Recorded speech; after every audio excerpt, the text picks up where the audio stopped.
Okay, so think about this. You're standing at a crossroads. Maybe it's a huge career thing or, putting money into something or even just planning a weekend trip where the weather forecast is. Well, anyone's guess. How do you actually make the best choice when you just can't predict what's coming? That feeling, right? Navigating the unknown, it's something we all deal with constantly. Today, we're doing a deep dive into exactly that, the risks of uncertainty.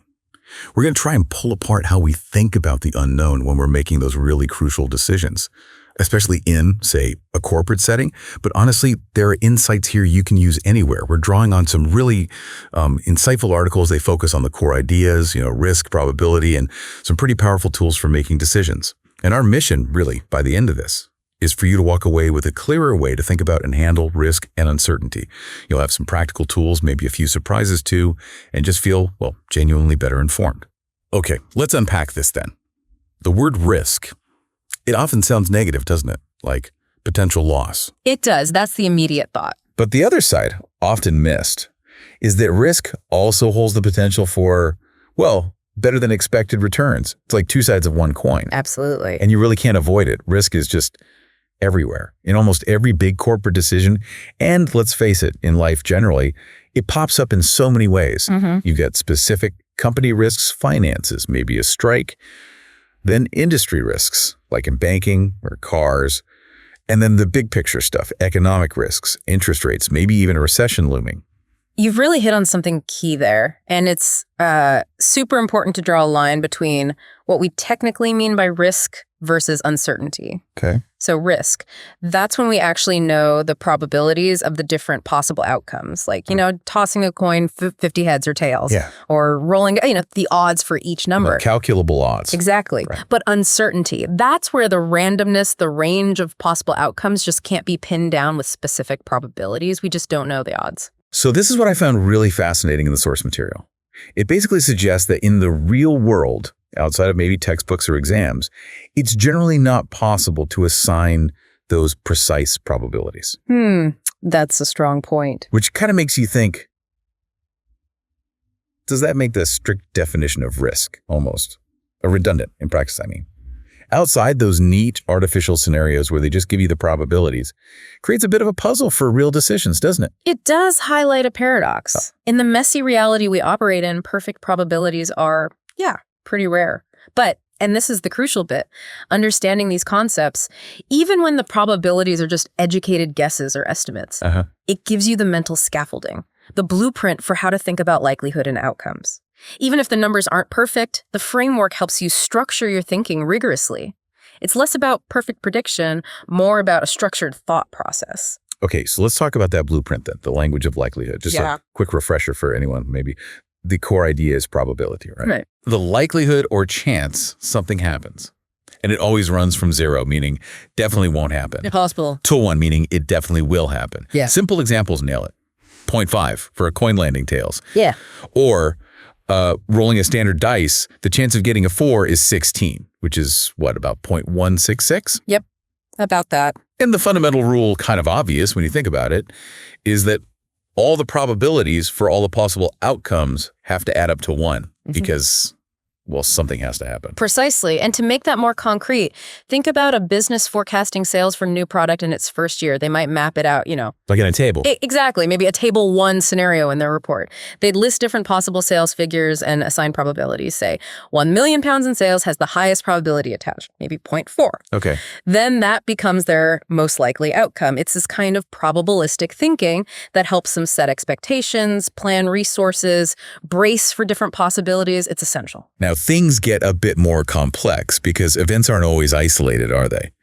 They can relate to each other. We talk about independent events and conditional events. Good point. An independent event is just that its outcome doesn't hinge on what happened before, like rolling a 5 on a dice. Your chance of rolling another 5 next time. Still 16, the dice doesn't remember. Right. Makes sense. But conditional events, that's where things are linked. The outcome of the second event depends on the first. Think about that company again, predicting sales for year 2. Their year 2 forecast would look very different, probably much more optimistic, if year 1 sales hit, say, $500,000 compared to if they only managed $500,000. The first year's result conditions the outlook for the second. That's much more like the real world. Things are interconnected. Okay, this is where the numbers start to get really powerful for decision-making, isn't it? If we have these probabilities, we can calculate more than just the most likely outcome. We can get an expected value and also measure how spread out the possibilities are, their variability. Exactly right. We can quantify the uncertainty to some extent. Calculating the expected value is pretty straightforward, mathematically at least. How did that work again? You just take the value of each possible outcome, multiply it by its probability, and then you sum up all those results. Okay. So back to that sales forecast example. Let's say the possibilities are $500K sales with 0.1 probability, $700K with 0.2, $1 million with 0.4, 1.25 meters with 0.2, and 1.5 meters with 0.1. Right. You multiply each pair and add them up. 500K by 0.1 plus 700K by 0.2 plus $1.25 meters by 0.2 plus $1.25 meters by 0.1. It comes out to an expected value of $990,000. $990,000. Okay, but hang on. That $990,000, that wasn't even one of the possible outcomes listed, was it? And it's not the most likely one either, which was $1 million. Precisely. That's a crucial insight. The expected value is a weighted average. It might not be the most likely single outcome, and it might not even be an outcome that can actually happen. Like the average UK family having 2.3 children. You never meet one. Exactly like that. Or the average roll on a dice being 3.5, you can't roll a 3.5.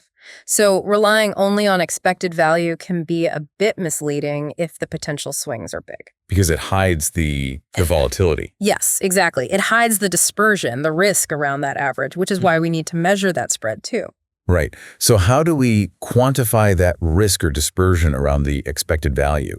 How do we measure the unpredictability? The most common tool for that is standard deviation. Okay, standard deviation. Heard of it, but what does it really tell us? Conceptually, it gives you a measure of, on average, how far away the actual outcomes are likely to be from that expected value you calculated. So a bigger number means more spread out, more risky. Exactly. Higher standard deviation equals more dispersion, which generally means more risk. Imagine comparing two investments, A and B. Both have the same expected return, say 10%. But investment B has a higher standard deviation that tells you B is riskier. Its actual returns are likely to bounce around that 10% average much more wildly than investment A's returns, which would cluster more tightly. You might get 10% with B, but you could also get way more or way less. Got it. So same expected return, higher standard deviation means higher risk. But what if you're comparing two options where both the expected returns and the standard deviations are different? How do you compare apples and oranges then? Good question. That's precisely where another measure comes in handy. The coefficient of variation. Coefficient of variation, okay. It's designed specifically for that scenario, comparing risk when expected returns differ. It's actually quite simple to calculate. You just divide the standard deviation by the expected return. Standard deviation divided by expected return. Yep. So let's say investment X has a 20% expected return and a 15% standard deviation. Its coefficient of variation is 15 divided by 20, which is 0.75. Okay, 0.75. Now, compare that to investment Y, which has a higher expected return, say 25%, but also a higher standard deviation, maybe 20%. Its coefficient is 20 divided by 25, which is 0.80. So Y's coefficient is 0.80, higher than X's 0.75. Right. Even though Y has a higher expected return, the coefficient of variation tells us that investment X is actually less risky relative to the return it's expected to generate. It gives you a standardized measure of risk per unit of return. It helps level the playing field for comparison. That's really useful. Yeah. Okay, one more term that sometimes causes confusion. Standard error or SE? How's that different from standard deviation? They sound similar. They do sound similar, but they measure different things. Standard deviation, as we said, measures the variability within your sample data, how spread out the individual data points are. Right. Standard error, on the other hand, measures something about your estimate. Specifically, how much the average of your sample is likely to vary if you kept taking more samples from the same overall population. So it's about the reliability of the average you calculated from your sample. Exactly. It tells you how precise your sample mean is likely to be as an estimate of the true population mean. The bigger your sample size, generally, the smaller the standard error becomes, your estimate gets more reliable. You actually calculate it by dividing the standard deviation by the square root of the sample size. Okay, so SE goes down, sample size goes up, SD tends not to. Different jobs. Different jobs entirely. SD describes the data spread. SE describes the mean's precision. Right. Now, we spent a lot of time on the numbers, the calculations, but decisions aren't just math problems, are they? There's a huge human element, our own attitude to risk. Oh, absolutely fundamental. We often talk about people being risk-averse. They dislike risk, want to minimize potential downsides, or risk-seeking, they're comfortable with risk, maybe even enjoy it, especially if there's a big potential upside. And these different attitudes, they lead to using different ways to actually make the decision, right? Different criteria. They do, and the source uses a great little example to illustrate this. Imagine an ice cream seller. Ice cream, okay. They need to decide whether to place a small, medium, or large order for the day. And the outcome, the profit, depends on the weather, cold, warm, or hot. Crucially, in this example, they don't have probabilities for the weather. It's pure uncertainty, so the choice depends entirely on their risk attitude. Okay, so no probabilities this time. How do they decide? Well, let's look at the criteria. First, Maximin. Maximin. Sounds Maximin. Exactly. Maximize the minimum. This is the approach of the cautious, risk-averse person. They look at each possible order size, small, medium, large, and identify the worst possible outcome for each one. So what's the lowest profit they can make with a small order, a medium order, a large order? Right. Maybe the lowest profit for small is 150 pounds. If it's hot and they run out. For medium, it's 200 pounds if it's cold. And for large, it's $100 if it's cold and they waste loads. The Maximin decision maker then chooses the option that has the best of those worst outcomes. So they'd choose the medium order because its minimum payoff, 200 pounds, is higher than the minimums for small, 150 pounds, or large, $100. They're guaranteeing the best possible worst-case scenario, playing it safe. Okay, maximizing the minimum, secure the best floor.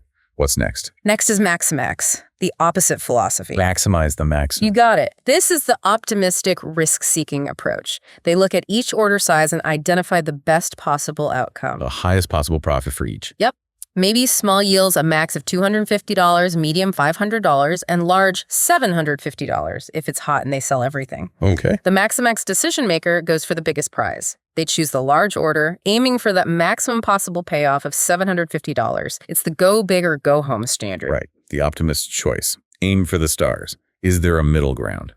There's another interesting one, Minimax regret. Minimax regret. Okay, that sounds intriguing. Minimizing regret. Exactly. It tries to minimize that awful feeling of, oh, I wish I'd chosen differently. It's a bit more involved to calculate. How does it work? First, for each possible weather outcome, cold, warm, hot, you figure out what the best decision would have been. Then, for every other decision you could have made under that weather condition, you calculate the regret. Regret being the money you missed out on. Precisely. The difference between the profit you got and the profit you could have gotten with the optimal choice for that specific weather. So you build a table of these regret values. Okay, regret table. Then what? Then, for each original decision option, small, medium, large order, you find the maximum regret associated with it across all weather types.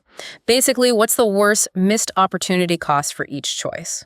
Right, the biggest potential regret for choosing small, medium, or large. And the Minimax regret strategy says, choose the option that has the lowest maximum regret. Minimize your worst potential ouch. For the ice cream seller, the calculation might show that the large order has the lowest maximum regret, $200, compared to small, $600, or medium, $450. So they'd choose large. Wow.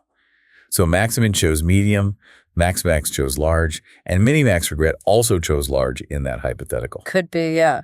Or it could choose differently depending on the exact payoff numbers. So what this really hammers home is the same set of facts, the same potential outcomes, but depending on your attitude, cautious, optimistic, regret minimizing, you can arrive at completely different best decisions. Absolutely. Each criterion is logical in its own way, but they optimize for different things based purely on the decision maker's psychology towards risk.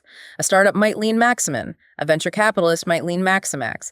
Context and attitude are everything. And sometimes, I guess, we use these without even putting names to them, just going with our gut feeling about risk. Very often, yes. Yeah. Okay, this is complex stuff.